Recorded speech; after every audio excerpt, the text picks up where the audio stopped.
You know, our modern world can be quite depressing. War, climate change, monopolization of industry, it's all very taxing. But that's why we have fiction, right? To find a brief escape from the terrors of reality. You know, I really could use an escape, so how about we watch a film I've never seen before? A classic of science fiction, Fritz Lang's Metropolis. I mean, this film is from 1927.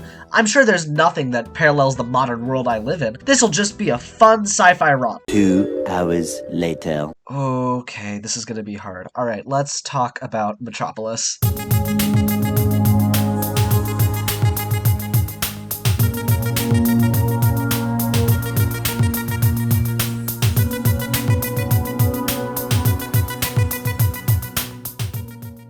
Released in Germany in 1927, Metropolis is the brainchild of Fritz Lang and his then-wife, Thea von Harbou. The film drew from previous science fiction writers like H.G. Wells and Mary Shelley, and was based on a novel von Harbou had written with the intention of turning it into a film. Dominic Noble, where are you gonna get on this? Filming began in 1925, and if you know anything about German history, 1925 is not a great year. Yeah, this film was produced in the middle of the Nazis' rise to power, and I was almost certain that the film's themes were a reaction to the extremist far-right ideology of the Nazis. However, von Harbou actually joined the Nazi Party, and Hitler was apparently a fan of this film. I literally had to rewrite the whole script of this video when I found this out, because it completely changed my view of the work. I originally had a part discussing the numerous cuts that were made to this film after its release, but like, I can't talk about that anymore, holy Alright, let's shake that off. Lang actually fled the Nazis. He was not a fan of them, so, you know, not everything about this film is going to be terrible. Let's get back to fun production facts.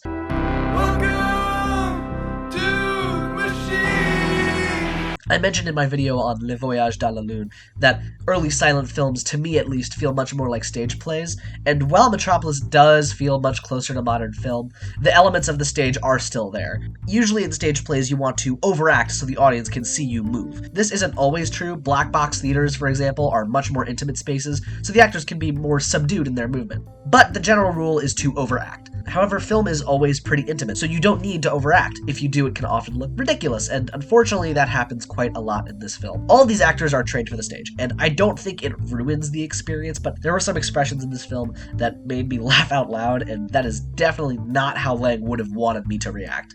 While some of the actors' performances came across as goofy, the other aspects of this production are mind-blowing, even now. Look at all these extras! How did they film this? What the fuck? The blandness of so many of the sets conveys a real sense of mundane oppression, only rivaled by a stock trader's office. The tall concrete buildings of the workers' city also remind me of termite mounds in Africa, and if that was intentional, it's a good little bit of symbolism. Speaking of which, the tower that Geoff Fredersen works in is called the Tower of Babel, a cheeky nod to the hubris of corporations. This film also has some animation in it. It's usually pretty small, but it helps to add life to the film, and I wish it was used more. I mean, the few frames we get of Metropolis' neon sky are beautiful. That actually leads me to something I was thinking about while watching this film. A lot of the foundational elements of cyberpunk are present in this film.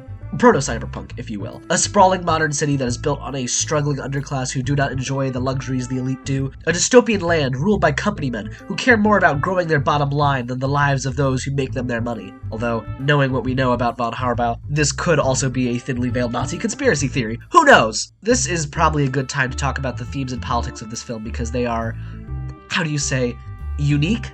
Now, because of reasons, I had to kind of rework this section, so we're going to start with what I originally thought when I watched the film without having, done too much research about its production and the people that were working on it. And then we're going to follow that up with my kind of revised take after having found out that the writer of this film was a Nazi, so yeah. Some of the critics described this film as having communist undertones, but I don't really believe that this is true. It certainly contains elements of socialist ideology, but it is not communist. The idea of a workers' revolution is not unique to communism. It is seen in many forms of socialism and takes different forms, from violent social upheaval to gradual reform conducted through democratic spaces.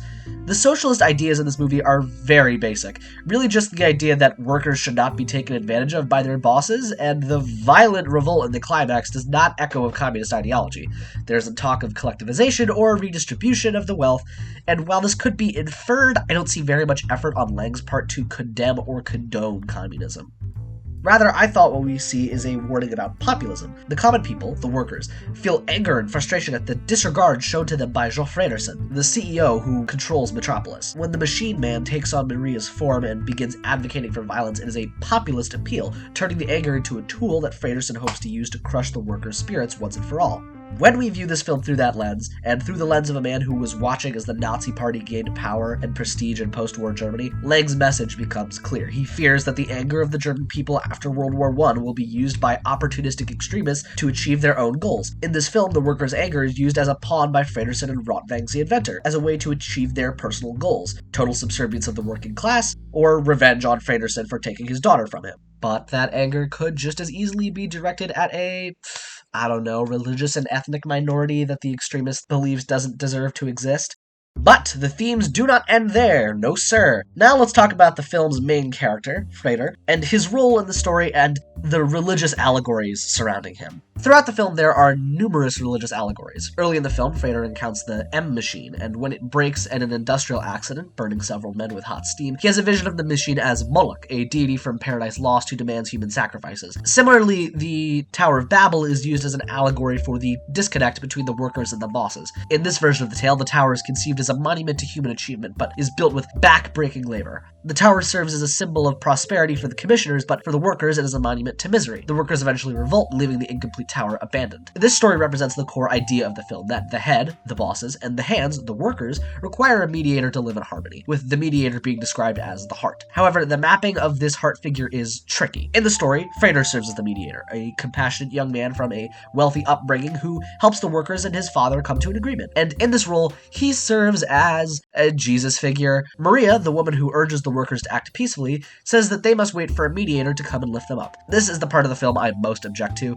The idea that if things are bad, you should wait for someone to come to fix things for you is ridiculous, and flies in the face of the other political messages I picked up on in this film. A mythical mediator who can fix everyone's problems is the exact kind of thing that populist leaders claim to be. Now, Lang might be saying that it is the responsibility of the powerful to help the weak, and to fix the problems their ancestors create, but I don't think that means that the suffering masses should wait for a blessing from above. But is that what Lang is saying? The thing that motivates Freder to first go out and learn about the horrors the workers face is meeting Maria, a character who does take some active steps to appeal to the compassion of the powerful, such as bringing the poor children to the Club of Sons. So maybe Lang believes that it does take action, peaceful action, to start the discussions that can lead to positive change. Building on this, the role of mediator being given to Freder may be meant as an allegory. The obvious choice is Jesus, but this ain't a C.S. Lewis novel. Freder could be representative of the democratic government, being the voice of both the rich and the poor in equal parts, and negotiating peace between them. He could also more broadly represent compassion. After all, his compassionate nature is what allows him to mediate between his father and the workers. But there is the complicating factor of von Harbou and her politics. Her film clearly advocates for pacifism, but if she believed so heavily in it, then why did she join the fucking Nazis? No part of this film seems to suggest it was written by someone who'd be receptive to Nazi ideology, except for the mediator. Freder, the motherfucking mediator. I spent so much effort trying to convince myself that Freder is a symbol for compassion or democracy, that no one could ever have such a simplistic outlook on life and that there had to be some deeper meaning to him. But unfortunately, I think he's exactly as he appears to be. A prophet descending from on high to free the workers from their awful lives. He is the populist ideal I thought this film was criticizing. He is the man who has all the answers and can fix everyone's problem. He is what the Nazis claimed to be. I am not a believer in the idea of separating art from its artist. I believe that who an artist is and what they believe is important to truly understanding the themes of their art. It's why I can confidently say the film Starship Troopers is satirical, because survivor of the Nazi occupation of the Netherlands and outspoken hater of fascism, Paul Verhoeven, is the guy who directed it, and he wouldn't make a film that purposefully glorifies fascism. But what to do about Metropolis? Lang fled the Nazis, so he wouldn't make a film that supported their ideology, but von Harbou might. It's unclear why she joined the party. Some claim it was so she could protect the rights of Indian people in Germany. She did marry an Indian man after divorcing Lang, but she could just as easily have been a believer in Hitler's genocidal worldview. Frankly, I don't feel comfortable trying to come up with reasons why she wasn't really a Nazi. Even if she didn't truly believe in their ideas, she already made her choice, and her legacy has been tarnished because of it. And in doing so, she also poisons all the productions she worked on with Lang. Lang was not a writer, he was a director. How many of his films contained hidden Nazi ideology planted in them by his wife and artistic partner? I can praise Metropolis for its production design, for its beautiful score, for the elements of science fiction that it brought to the screen, but I cannot praise its themes or its message. They are ultimately as shallow as they initially seem, and they are the ideas of a woman who produced propaganda for history's most evil people. When doing research for this film, I found that early reviewers criticized its themes as ridiculous. I hope that I could perhaps prove them wrong, and find some deeper meaning the artists simply struggled to communicate. But now, as we come to the end of this video, I have to concede that those critics were right. Metropolis is a fairy tale.